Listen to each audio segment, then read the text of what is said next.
ভারতের তরফ থেকে আচমকায় এক রহস্যময় মিসাইলের টেস্ট ফায়ার করে, যাকে নিয়ে এই মুহূর্তে ব্যাপক পরিমাণে কনফিউশন তৈরি হয়েছে যে কী এই নতুন ধরনের মিসাইল। কেননা সবার আগে যে রিপোর্ট এসেছিল সেখানে দাবি করা হয়েছিল যে ভারতের আন্দামান দ্বীপপুঞ্জের কাছে কোনো একটা নতুন ধরনের ব্যালিস্টিক মিসাইলের টেস্টিং হয়েছে, যা আজ পর্যন্ত ভারতের কাছে ছিলই না।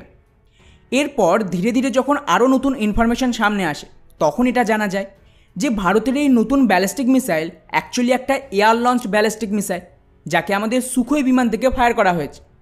আর স্বাভাবিকভাবেই এই ক্যাটাগরিতে কিন্তু ভারতের কাছে এখনও পর্যন্ত কোনো রকম স্বদেশী মিসাইল মজুদ নেই।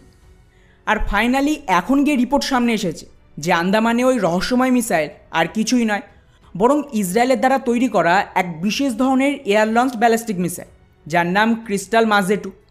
যদিও এটা এর অ্যাকচুয়াল নাম নয়, এই মিসাইলের আসল নাম হলো রক্স মিসাইল। আর মজার ব্যাপার হলো ভারতের কাছে কিন্তু এই ধরনের মিসাইল যে রয়েছে সেটা কেউ আজ পর্যন্ত জানতই না। রিপোর্ট অনুযায়ী 2020 সালের আশেপাশে চীনের সাথে বিবাদ চলাকালীন খুবই গোপনে ভারত আর ইসরায়েলের মধ্যে এই চুক্তি হয়, যেখানে ইসরায়েল চুপচাপ কোনো রকম আধিকারিক ঘোষণা না করে এই মিসাইল ডিরেক্টলি ভারতকে সাপ্লাই করেছে। আর বন্ধুরা, সবচেয়ে ইন্টারেস্টিং বিষয় দেখুন, কিছুদিন আগেই ইসরায়েলের তরফ থেকে ইরানের নিউক্লিয়ার ফ্যাসিলিটির আশেপাশে যে কাউন্টার হামলা করেছিল সেটা কিন্তু এই সিক্রেট রক মিসাইলের দ্বারাই করা হয়েছিল। তবে মুশকিল হলো এই রক মিসাইলকে নিয়ে না কেবল ভারত, বরং ইসরায়েল নিজেও অনেক বেশি গোপনীয়তা বজায় রেখেছে, যার জন্য আপনি ইন্টারনেটে এই মিসাইলকে নিয়ে খুব বেশি ইনফরমেশন পাবেন না, যেটা কোন ধরনের অপারেশনে ব্যবহার করা হয়েছে বা এই মিসাইল ঠিক কতটা শক্তিশালী। আশ্চর্যের বিষয় হলো 2019 সালে এই মিসাইল প্রথমবার বিশ্বের সামনে আসে, তাও আবার ভারতের ব্যাঙ্গালোরে যে এয়ারো ইন্ডিয়া হয়েছিল সেখানে। আর তারপর থেকে এই মিসাইলকে নিয়ে কোনো ধরনের আপডেট আসেনি।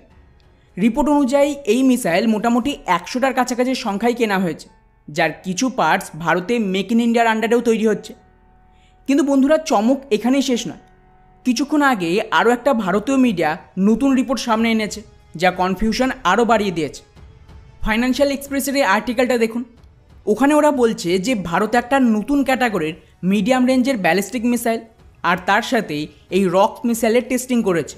অর্থাৎ আন্দামানের যে রহস্যময় মিসাইলের কথা বলা হয়েছে ওখানে শুধুমাত্র ইসরায়েলি মিসাইল নয়, বরং তার সাথে আরও একটা মিসাইলের টেস্টিং হয়েছে। কেননা যদি আপনারা এই আর্টিকেলটা খুব ভালোভাবে পড়েন তাহলেই বুঝতে পারবেন যে এখানে কিন্তু স্পষ্টভাবে লেখা রয়েছে যে আমাদের স্ট্র্যাটেজিক কমান্ড ফোর্সের আন্ডারে এই দ্বিতীয় অজানা মিসাইলের টেস্ট হয়েছে। আর আপনারা যারা স্ট্র্যাটেজিক কমান্ড ফোর্স সম্পর্কে শুনেছেন তারা তো বুঝতেই পারছেন যে এরা কিন্তু কেবলমাত্র সেই সমস্ত মিসাইলের দায়িত্বে রয়েছে যা অ্যাকচুয়ালি নিউক্লিয়ার ওয়ারহেড ক্যারি করতে পারবে। আর স্বাভাবিকভাবেই ইসরায়েলের এই রক্স মিসাইল নিউক্লিয়ার ক্যাপাবল নয়, এর জন্য ডেফিনেটলি অন্য কোনো মিসাইলের টেস্ট হয়েছে, যাকে নিয়ে কোনো রকম ইনফরমেশান আপাতত মিডিয়াতে নেই। আর এটা স্বাভাবিক বিষয়, কারণ লাস্ট কয়েক বছর ধরে ভারত একের পর এক নতুন হাতিয়ার আর মিসাইলকে টেস্ট করেছে, যার মধ্যে কিছু সেনাতেও সামিল করেছে।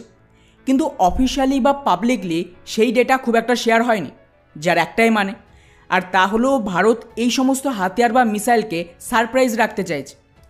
আর ভারতের পুরনো ইতিহাস রয়েছে যে নিজেদের অ্যাকচুয়াল ক্যাপাবিলিটিকে শোকেস করা হয় না, বরং সব দিক থেকে নিজেদের যে স্ট্রেংথ সেটাকে একটু কমিয়ে দেখানো হয়, যেটা অ্যাকচুয়ালি লড়াইয়ে অনেক বেশি ফায়দা দেয়।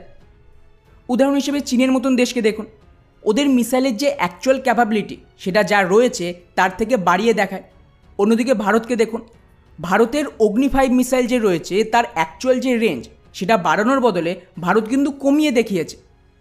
তাই এর কিন্তু ব্যাপক সম্ভাবনা রয়েছে যে ফাইন্যান্সিয়াল এক্সপ্রেসের রিপোর্ট যদি ভুল না করে থাকে তাহলে ভারত আরও একটা নতুন সিক্রেট মিসাইলকেও রেডি করে ফেলেছে, যা হয়তো ভবিষ্যতে আমরা জানতে পারব। তবে ওভারঅল ইসরায়েলি রক্স মিসাইলের কথা বললে এই মিসাইলের রেঞ্জ মিডিয়াতে 250 কিলোমিটার ক্লেম করা হচ্ছে, তবে এটা অফিসিয়াল নয়। আর কোথাও এর জন্য রিলায়েবল সোর্সই নেই যে এই মিসাইলের অ্যাকচুয়াল রেঞ্জ কত।